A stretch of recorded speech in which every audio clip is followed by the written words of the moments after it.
Good morning. It's November 12th, and today we're in Hebrews chapter 11. And it is, again, one of the most precious chapters in all of Scripture, certainly one of the most important in the book of Hebrews. And there are three verses in particular that I want to take our attention to. Well, three sets of verses, let's put it that way. The first is verse 1 of Hebrews 11.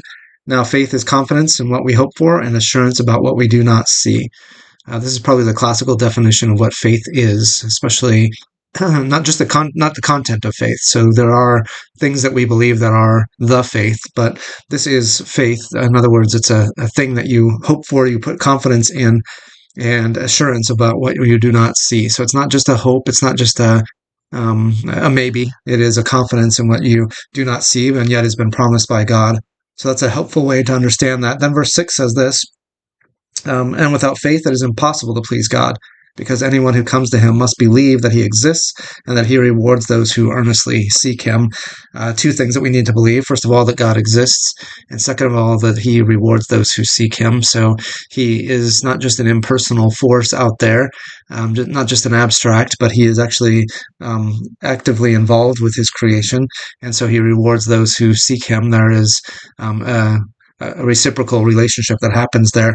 And so that's a wonderful thing to know about faith as well. Then the rest of the chapter of Hebrews 11 goes into depth about people in the past who have been examples of faith, of course, starting with Abraham. But eventually it comes down to this, verse 13. After listing several of the people who lived by faith, particularly Abraham, it says this. All these people were still living by faith when they died.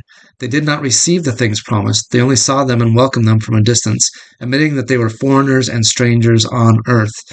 And this is, I think, a key way of understanding who Abraham was and why he is such an example of faith for us. And in fact, the first of those who is living by faith in the promises that God has given to us is then an example in Scripture for us. He lived in such a way that he understood that the promises that he had been given, even if they were temporarily had temporal facets to them. In other words, he gets to live in the land to which he's been called, and there are going to be children, some offspring that he gets to see during his lifetime. That ultimately, the things that he hoped for are beyond this lifetime. And so he's an alien and stranger in this world. There isn't a place or a time to which he belongs on earth. He's a nomad wandering from place to place. He doesn't have a place that he can say, I own this place. The only place that Abraham owned within the promised land was the place of his burial, and his wife's burial and his son's burial places as well. So that's all in one spot there in the land. None of it belonged to him in terms of what he could see in this lifetime. He didn't have a bill of sale or a deed.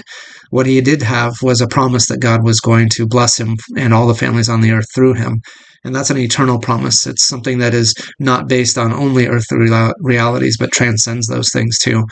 So ultimately, our faith, our confidence, our assurance isn't a hope for things in this world.